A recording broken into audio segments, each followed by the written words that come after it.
Hello everyone, this is NEET PG 2026 rapid fire revision class. इसमें हम 20 की points करेंगे या 20 क्वेश्चंस करेंगे जो कि पूछे जा सकते हैं और बहुत इंपॉर्टेंट है। ठीक है, और कैसे हम उनको बहुत ही जल्दी जो है डिकोड कर सकते हैं answer. Anastomosis found in polyoligo syndrome. Polyoligo syndrome में deep artery to vein anastomosis हमें मिलेगा। इसके बाद एक क्वेश्चन में एग्जामिनर 5 लाइन का क्वेश्चन दे रहा है, लेकिन उसमें की पॉइंट्स क्या है? MR, mitral regurgitation, elfin facies, hypercalcemia, supravalvular aortic stenosis. ये की पॉइंट्स हैं, इनको देखते ही हमें समझ जाना चाहिए this is William syndrome. William syndrome. इसके बाद है dash measures IOP in the scarred cornea. Tonopen. Tonopen. इसके बाद है most common type of anal fistula, जो कि लास्ट टाइम पूछा गया था। इसका आंसर है इंटरस्फिंक्टरिक फिस्टुला। Intersphincteric fistula. इसके बाद है treatment of binge eating disorder. Binge eating disorder में कोई वॉमिटिंग नहीं होती। ठीक है, इसके बाद इसमें ट्रीटमेंट क्या होता है? Cognitive behaviour therapy. ठीक है, तो ये तो हम इस क्लास में क्या करेंगे? 20 की पॉइंट्स करेंगे। ऐसे 50,000 की पॉइंट्स को कवर करती हुई मेरी बुक है, जिसके अंदर मैं क्या करता था लास्ट ईयर जब प्रिपरेशन करा था नीट पीजी की, तो जो भी ग्रेड टेस्ट में देता था उनके की पॉइंट्स में नोट डाउन करता रहता था एक रजिस्टर में, और उन की पॉइंट्स को बार बार रिवाइज करता रहता था।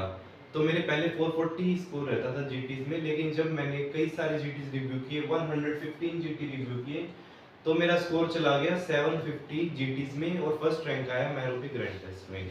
ठीक है, तो वो जो ग्रैंड टेस्ट है 115 ग्रैंड टेस्ट, वो उसकी मैंने अब बुक की फॉर्म में पब्लिश किया है, और मैं वही पढ़ता रहता था लास्ट के 2-3 मंथ्स में।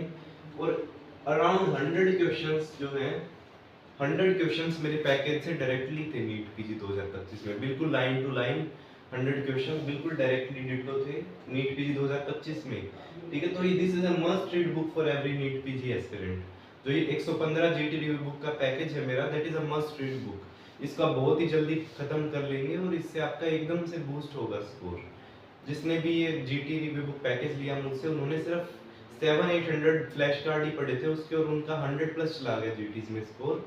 ठीक है, तो इस बुक का अगर आपको पैकेज का पीडीएफ चाहिए तो इस वीडियो के डिस्क्रिप्शन बॉक्स में जाइए। इस वीडियो के डिस्क्रिप्शन बॉक्स में गूगल फॉर्म का लिंक है, उस गूगल फॉर्म को फिल कीजिए and you will get the package PDF. ठीक है, इसके बाद क्वेश्चन आता है mosquito with hunched back with siphon tube with eggs laid in cluster and the mosquito lies at an angle to the water surface. तो इसका answer क्या है? क्यूलेक्स। ये की पॉइंट्स हैं। ऐसे ही नीट पीजी 2025 में क्या क्वेश्चन आया था? Mosquito with palmate hairs on the abdomen, no siphon tube and lying parallel to the water surface. तो उसे देखते ही मुझे समझ आ रहा था कि इसका आंसर क्या है? एनोफ्लीज। क्योंकि मैंने क्या किया था, जीटी जब देता था और जीटी रिव्यू बुक में मेरी पहले से दिया हुआ था मैंने क्वेश्चन, तो मुझे देखते ही समझ आ रहा था। फिर गैदर अप्रोच किस लिए होती है? गैदर अप्रोच होती है हमारी काउंसलिंग के लिए। फिर ceftazidime has cross reactivity with which drug? Aztreonam. Aztreonam. फिर minimum duration to diagnose the manic episode is 1 week, hypomanic episode is 4 days. इसके बाद white hair are spared, exclamation mark है। ठीक है, मैं ये नहीं कह रहा कि एग्जाम में ऐसे क्वेश्चन आएगा, लेकिन क्वेश्चन 5-6 लाइंस का होगा, आपको की पॉइंट्स आइडेंटिफाई करने हैं। Follicle of the bulb, follicle of the here is spared, bulb of the here is involved, white here is spared, exclamation mark hairs. तो ये किसमें मिलता है? हमें एलोपेशिया एरियाटा में। इसके बाद है फ्लेम शेप्ड पैटर्न। देखिए यूरेथ्रल इंजरी हुई है, उसके लिए हमने क्या किया? रिट्रोग्रेड सिस्टोरेथ्रोग्राफी। ये क्वेश्चन डायरेक्टली 2024 में था। रिट्रोग्रेड सिस्टोरेथ्रोग्राफी हमने की यूरेथ्रल इंजरी के लिए, और उसमें क्या आता है? फ्लेम शेप्ड पैटर्न आता है। तो इसमें क्या है, क्या इसका डायग्नोज होगा? Extra peritoneal rupture of bladder. Extra peritoneal rupture of bladder. इसके बाद है first hit in the adenoma carcinoma sequence, APC gene mutation. APC gene mutation. इसके बाद male abnormal genitalia found in which syndrome? Danish-Dresch syndrome. Danish-Dresch syndrome.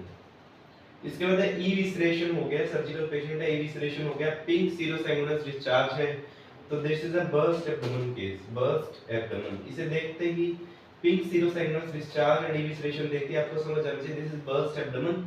इसके बाद एक tam o' shanter sign cotton wool appearance of the skull, ये question आ गया था last time, ये पेजर्स डिजीज होता है, ठीक है, पेजर्स डिजीज। इसके बाद है dash cancer do not have pre malignant stage, it is basal cell carcinoma. इसके बाद best investigation for diagnosis of menisci injury is MRI. इसके बाद basket weave appearance of the glomerular basement membrane, hematuria, sensory hearing loss, anterior lenticonus, alpha chain of type 4 collagen is involved and X linked। तो ये सारा की points किस syndrome के हैं? Alport syndrome, ठीक है। इसके बाद ये क्वेश्चन आ सकता है जो क्या है, MED12 जीन का म्यूटेशन, MED12 इस जीन का म्यूटेशन हमें किस में मिलता है? फिलोड्स ट्यूमर में हमें मिलेगा ये। फिर सर्वाइकल कैंसर 1A2, जो स्टेज 1A2 है सर्वाइकल कैंसर की, उसका क्या ट्रीटमेंट होता है? रेडिकल ट्रैकेलेक्टमी विद पेल्विक लिम्फेडेक्टमी, ठीक है, ये सारा लर्न करना पड़ेगा, ये कंप्लीट आंसर है, रेडिकल ट्रैकेलेक्टमी विद पेल्विक लिम्फेडेक्टमी, ठीक है। तो ये तो थे 20 क्वेश्चंस, बहुत ही हाई एंड क्वेश्चन है, और आप देख सकते हैं 3-4 क्वेश्चंस तो डायरेक्टली इस 20 क्वेश्चंस में से ही आ गए, है ना, लास्ट ईयर्स के एग्जाम में। तो सोचिए आप 50,000 की पॉइंट्स में से कितने क्वेश्चन आएंगे। दैट इज व्हाई सेइंग कि जो मैंने 115 ग्रैंड टेस्ट रिव्यू किए इस बुक में, 115 जीटी रिव्यू बुक में, उससे 100 क्वेश्चन तो डायरेक्टली ही थे नीट पीजी 2025 में। तो अगर आप ये बुक पढ़ लेंगे, आधा पेपर तो आपने पढ़ ही लिया, ये सोच लीजिए आप, ये ब्लूप्रिंट है नीट पीजी का। अगर आपको ये बुक का पीडीएफ चाहिए तो 115 जीटी रिव्यू बुक पैकेज जो है इसका पीडीएफ चाहिए, तो इस वीडियो के डिस्क्रिप्शन बॉक्स में जाइए, वहाँ पे गूगल फॉर्म का लिंक है, उस गूगल फॉर्म को फिल कीजिए and you will get the book PDF. If you like this video, share this video to your friends and subscribe to my YouTube channel. Thank you.